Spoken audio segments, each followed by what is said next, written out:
Gracias, profesora. Mi nombre es María Paz Sepúlveda y a través de una línea de tiempo le explicaré la teoría de la psicopatología en el tiempo, que se divide en 7 etapas y que se verán su hito y el contexto histórico de cada etapa.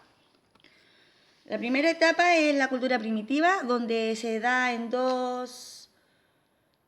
el paleolítico y en el neolítico. Acá las diferencias que unos son sedentarios y los segundos y los primeros nómades, pero que comparten la cultura de carácter mágico religioso, que da una concepción mágica y un origen sobrenatural al trastorno mental, y donde se dice que los espíritus poseen a la persona, y que denominado demonología, y que para esto es necesario hacer una trepanación para que se recupere o que libere este espíritu.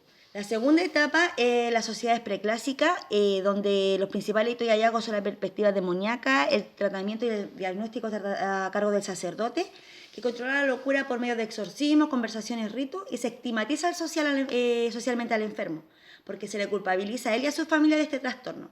Acá se visualiza que eran politeístas y la economía era la agricultura, ganadería y comercio. Y se empiezan a organizar social y políticamente. Ya la tercera etapa, la antigüedad grecorromana. Acá los grecorromanos le dan explicación a todo por medio de los mitos, a todo lo inexplicable. Eran politeístas y había una tensión entre república y monarquía. Acá, dentro de los hitos, se encuentra la teoría de los humores de Hipócrates, donde la causa de los trastornos humorales son por factores internos y externos, y hay una explicación fisiológica y un tratamiento somático al trastorno. Y en el caso de los trastornos mentales, el cerebro se veía afectado, pero no era el causante de tal trastorno. Y se rompe con la tradición mágica que venía desde antes. La cuarta etapa se desarrolla en un contexto histórico donde la idea religiosa lo abarcan todo. Es por eso que dice que la conducta desviada viene de la brujería o posesión del demonio. La persona es considerada culpable, por eso que se le da el tratamiento de castigo físico, encarcelamiento, o se les pone como atractivo para los visitantes.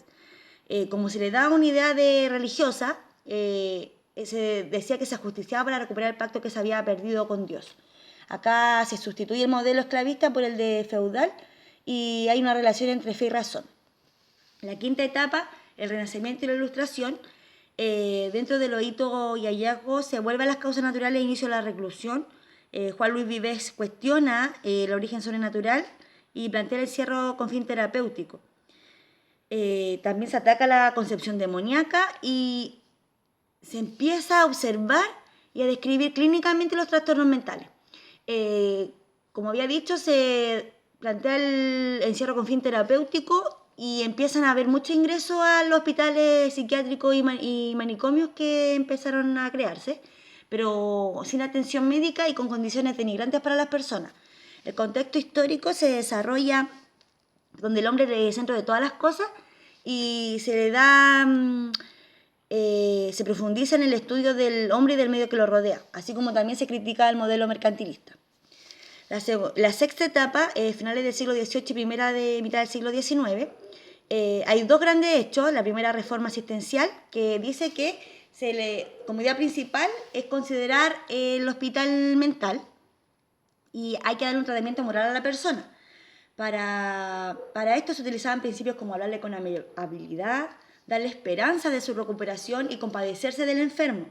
Y la nueva clínica que se produce con el inicio del método descriptivo, acá se da el inicio, se excluye la teoría de los humores, donde se empiezan a observar y describir los casos. Ya no se le da la concepción mágica ni demoníaca, sino que cada caso se empieza a analizar. El contexto está bajo la Revolución Industrial, la Revolución Francesa, donde hay mayor participación del pueblo en actividades públicas y actividades industriales y financieras. Y la séptima etapa, la finales del siglo XIX y la primera mitad del siglo XX, donde está marcada por la Primera y Segunda Guerra Mundial, y hay un interés por la naturaleza, lo regional y lo local. Se pone freno a la imaginación y se rechaza todo lo fantástico. Acá hay dos perspectivas, la organicista y la psicológica. La primera de ellas son causas orgánicas y las enfermedades mentales están definidas por su curso, pronóstico y clínica. Se empieza a diferenciar la demencia precoz de la psicosis y en la psicologista se le enfatiza los aspectos psicológicos.